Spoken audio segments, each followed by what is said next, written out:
E aí, pessoal, tudo bom? Olá, pessoal, eu sou o Bruno. A Raquel aqui, A gente vai dar continuidade à conversa do episódio anterior, né, sobre reações transfusionais. transfusionais. Isso A mesmo. gente tem basicamente dois tipos, a gente abordou as imunes e agora são as Não imunes. A minha perfeitas. inteligência é incrível. Olha aí. E aí, a gente resolveu, na verdade, falar de 4 reações específicas. Por quê? Porque existem várias reações, né? A gente vai colocar uma tabela para vocês das reações agudas, imediatas, mas existem reações que podem ocorrer aí ao longo de anos, mas a gente não vai tocar nesse ponto. E por que a gente escolheu essas 4? Só para deixar claro. Porque a sobrecarga volêmica é uma das mais frequentes, mais importantes dentro do contexto da internação hospitalar, e as outras 3 são muito relevantes quando a gente está falando sobre protocolos de transfusão maciça, que são A hipotermia, os distúrbios metabólicos e a contaminação bacteriana. perfeitamente. Então, essas 4 vão ser as queridinhas de hoje. Então, a gente pode começar falando. Vamos falar da sobrecarga volêmica. Vai lá, brilhe. Posso brilhar? Chegou meu momento. Então, gente, sobrecarga volêmica, ou também chamada de TACO, né? Transfusion Associated Circulatory Overload. O que quer dizer isso? O próprio nome diz, é uma sobrecarga de volume associada ao ato transfusional que pode ocorrer em até 6 horas da transfusão. Ah, lembra uma reação que a gente falou lá no outro episódio, que é a trálise. Dá uma olhadinha lá, o conceito é parecido, mas é diferente, né? É isso, perfeito. A gente tem na trale associada a hipotensão. Aqui na TACO a gente tem a hipertensão de forma associada. E por que isso? Para saber direitinho, a gente tem que dar uma olhada nos fatores de risco, né? No caso da TAC, os fatores de risco são as pacientes com edema periférico, ou seja, pacientes que têm dificuldade no seu manejo hídrico. Então, aqueles doentes com insuficiência cardíaca, aqueles doentes que estão com hipoalbuminemia grave, que faz aquela nasarca horrorosa que a gente é acostumado a ver, né, no hospital. Perfeito. Então, os pacientes idosos que já têm, às vezes, disfunção diastólica, tem o líquido corporal é menor. Então, tudo isso, pacientes realmente que estão recebendo outros fluidos nas 24 horas, inclusive com balanço hídrico positivo. Perfeito. Perfeito. Então, isso daí são fatores de risco que a gente pode encontrar. E aí eu faço a transfusão, e principalmente se eu faço uma transfusão de forma inadvertida, né? Eu pego lá, o paciente está com HB de 6 e eu boto lá 2 concentrados para ele fazer logo de uma vez. O pessoal do hemato se treme. Claramente, se treme, tem um ataque cardíaco. Por quê? Porque o risco de ter taco é muito grande nesse cenário. Principalmente se você vai lá, um vozinho de 70 e tantos anos, que está fazendo parenteral, que está lá com a sua albumina de 2. Então, é muito arriscado isso daí. Perfeito. Então, assim, qual é a clínica do paciente? Boa. A clínica do doente é um quadro de sobrecarga volêmica, ou seja, o paciente vai ter aumento das pressões venosas, o paciente vai crepitar, o paciente vai aparecer um infiltrado agudo, lembrando muito realmente parecido, né, a trale. Você fizer a ultrassom, vai ter lá linhas B e o paciente vai ter hipertensão, com o aumento da sua pressão venosa capilar. Então, se você for lá ver o átrio dele, vai estar turgidozinho, se fizer as relações, a linha vai estar tudo alterado, usando o ultrassom lá na beira do leito. Então, esse é o quadro clínico do paciente. E aí, o que a gente faz, né? Pois é, a gente já sabe identificar e agora como tratar. A gente trata, na verdade, primeiro parando a transfusão. Sempre. Reação transfusional, primeiro ponto, parar a transfusão, fazer a correta identificação, ver se aquele hemocomponente era para aquele paciente mesmo, né? Já acionar o banco de sangue, separar aquele material e aí o suporte clínico do paciente, né? Perfeitamente. A Parma tá craque. E aí, o que acontece? O suporte clínico, nesse caso, ele vai ter 2 pilares: oxigênio terapia e suporte ventilatório, e tentar reduzir essa quantidade de volume extra, né, que aconteceu. Então, você vai fazer o quê? Diurético. Então, esses são os dois pilares. Esse suporte ventilatório, habitualmente, é um suporte ventilatório não invasivo. Diferente da tralha, que dura um pouquinho mais, aqui a Taco a gente tende a ser mais rápida a resolução. Então, e o diurético que a gente lança mão é a furosemida. Por quê? Porque é mais rápido, 30 minutos começa a agir com vasodilatação e você tem com 2 horas pico de ação diurética. Então, você tem ali uma rápida ação. Então, esse é a conduta se o paciente desenvolveu ataque. Bom, e a conduta profilática, que é a mais, assim, né? Evitar mais de um concentrado nas 24 horas, principalmente se o paciente tiver esses fatores de risco. Segundo ponto, você já pensar na transfusão não sendo noturna, porque fica-se mais atento. Terceiro ponto, e mais importante, velocidade da infusão. Geralmente a gente faz entre 2 e 2,5 ml por quilo hora, habitual. Nesses pacientes com risco, deve ser 1 ml por quilo por hora. Fechei? Perfeito. Fechou. Muito bem. Obrigada. Nota 10. Então vamos agora falar. Parabéns, nota 2. Tipo isso. Vamos falar agora de quê? Contaminação bacteriana. Contaminação bacteriana, beleza. Então vamos lá. Lembrar, pessoal, que a gente tem uma evolução dos processos, padronização. Os procedimentos são feitos da forma em que a contaminação seja a menor possível. Então, contaminação bacteriana é um evento raro, né? Em torno de 1 para 250 mil transfusões, mas pode ser grave. O paciente pode manifestar sintomas semelhantes à sepse, ele pode evoluir com sepse, né? Lembrar que a gente tem principalmente 3 momentos importantes, né? A gente tem a coleta, e na coleta não apenas a responsabilidade do hemocentro, mas também a responsabilidade do paciente que está indo doar. É importante que ele esteja previamente rígido, que não esteja com infecção no momento da doação, né, que aquela triagem seja respeitada. Além disso, a confecção e armazenagem do hemocomponente, e a gente tem também o momento da instalação, né, da venóclise, da punção e da instalação do hemocomponente. Né? Exato.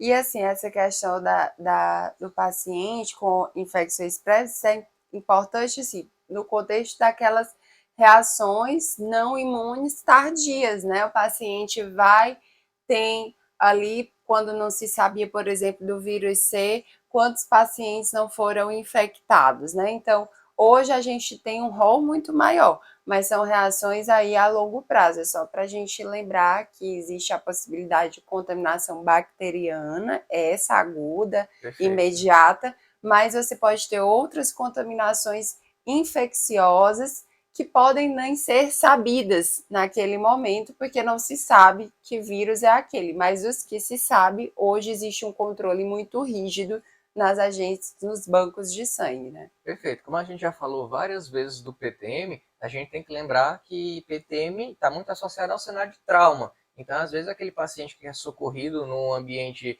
com muita sujidade, aquele paciente que, durante a instalação das primeiras medidas, ainda está sendo realizada a limpeza do paciente. Então, você pode ter punção, uma venóclise no ambiente não corretamente higienizado. Você pode ter a utilização de acessos antigos que podem levar a contaminação para o paciente, mas você pode ter problema relacionado ao hemocomponente mesmo. Isso, né? perfeito. Esses hemocomponentes eles são mantidos sob refrigeração.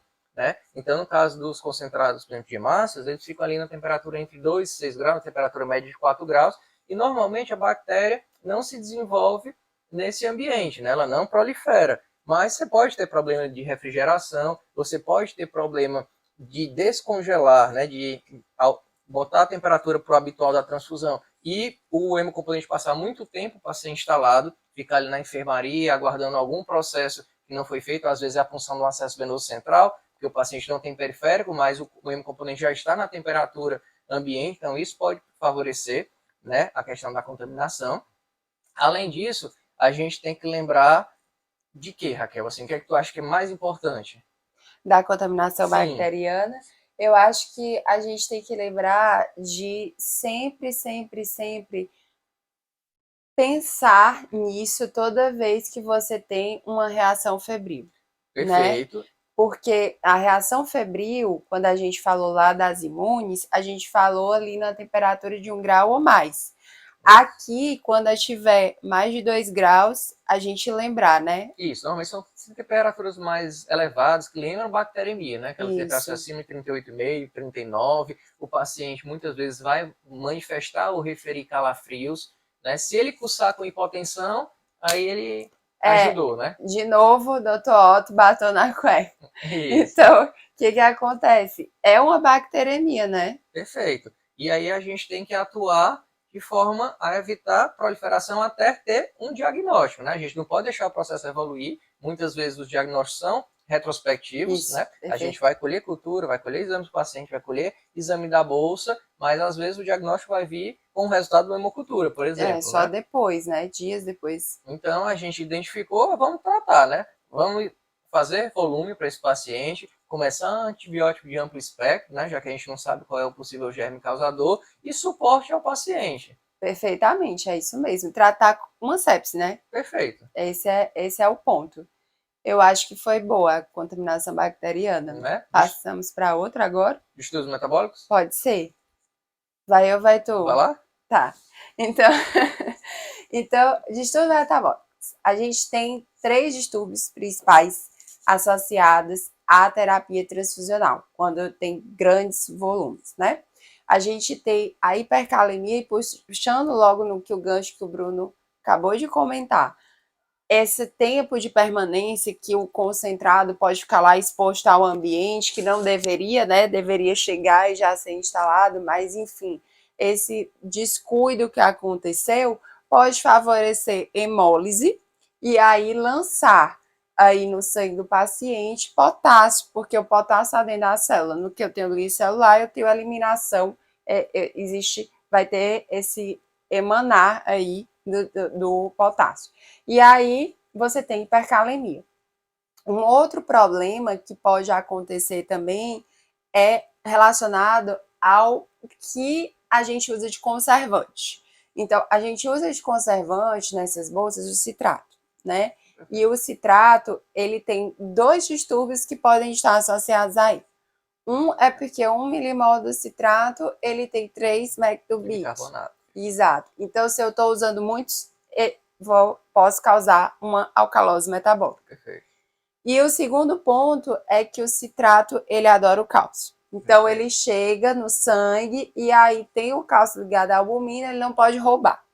Então, ele vai roubar quem? O cálcio que está livre, que é a fração ativa. Perfeito. Então, ele se liga a este cálcio e reduz o cálcio iônico, de forma tal que o paciente pode desenvolver sintomas de hipocalcemia. Perfeito. Então, é um cuidado que a gente tem que ter, principalmente quando a gente começa a ir aí fugir mais de 3, 4, já tem que ficar aí muito ligado nesse cálcio, ou se o paciente tiver outros motivos para ter hipocalcemia que possa acentuar a situação. Então, esses são os 3 distúrbios metabólicos, Perfeito. né? Aproveitar, você falou de citrato, lembrando, o citrato por exemplo, usado na urologia, né? O citrato, quando você tem uma hipocitratura, você pode desenvolver a formação de cálculo, então você usa uma medicação que contém citrato, que é justamente para tentar diminuir a formação. Olha só, a gente está falando de sangue, mas a pessoa tem que falar da urologia, isso aí é reserva de mercado. Certo? Então... E o último? Vamos falar da hipotermia, né? Perfeito. Então, a hipotermia, a gente acabou de citar que esses concentrados são armazenados em temperaturas diferentes da temperatura do nosso corpo. Muito mais baixas, né? Obviamente, que é justamente para evitar tanto a lise celular quanto a proliferação bacteriana e preservar o que interessa, né? Os fatores de coagulação, por exemplo. Então, essa transfusão, normalmente em excesso, né, com muitos concentrados, muitos componentes, vai levar à diminuição da temperatura do paciente, que muitas vezes já tem um quadro de hipotermia instalado. É aquele paciente, se for vítima de trauma, que foi atendido na rua, que foi atendido talvez no mar, talvez em um ambiente de chuva, né? Perfeito. Além disso, os pacientes mais idosos... E faz parte da ABCDE, né? Exposure paciente, aí você tira lá a roupa do paciente para ver se tem outras injúrias e tal, e tá lá o ar-condicionado em cima do paciente, 16 graus Celsius, para poder congelar tudo. Perfeito. E até ser instalado uma manta térmica, enfim, esse paciente vai ter sua temperatura alterada, né? Isso. E, além disso, a gente tem que lembrar também que, por exemplo, idosos frágeis sarcopênicos normalmente já têm uma temperatura mais baixa, né? Pela dificuldade em manter a temperatura corporal. Lembrar também de crianças nesse cenário, recém-nascidos, muito importante. E aí, o que é que a gente fica bem preocupado com a hipotermia? A gente está falando de sangue, de transfusão, e é justamente na coagulação. Né? A gente sabe que a hipotermia altera enzimas, né? A temperatura abaixo da ideal vai diminuir a ação de algumas enzimas que são importantes para a coagulação. Isso, perfeitamente. E além de diminui a adesão plaquetária, né?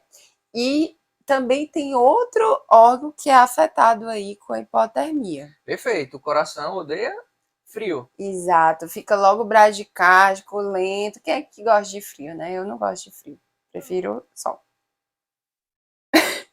Então, o que que acontece? Fica lento, você pode ter alterações de repolarização. Foi uma digressão aqui, pessoal. E aí, a gente tem uma muito clássica, que é a ODJ de Osborne. Inclusive, a gente separou um eletro aí para mostrar pro pessoal, né? Perfeito. E a gente acabou não citando, mas na hipercalemia você também tem alteração eletrocardiográfica, É verdade, né? Na hipocalcemia também. Na verdade, hipercalemia você tem várias, né? Você pode ter aquela clássica apiculamento. É, onda T fica apiculada. Isso. Meu Deus. A onda fica apiculada, você tem a supressão da P, você tem uma verdadeira fusão entre o QRS que vai alargando e a onda T, né? Até ficar com aquela, como se fosse uma onda S, que é o ritmo praticamente preparada. Praticamente não, é. E a hipocalcemia também, né? A hipocalcemia a gente tem a alteração no QT, super importante aí, a gente separou eletros também para vocês. Perfeito. Então, na suspeita, o pessoal vai aguardar o laboratório. Sim, você tem uma gasometria que você pode ter esse resultado bem rápido, mas não teve. Tem um eletro, faz um eletro, até porque tem indicação de fazer, né? É, da admissão no paciente, né? De voado. E é Ok? isso. Então, um abraço. Arrasou. Obrigada. Tchau, gente.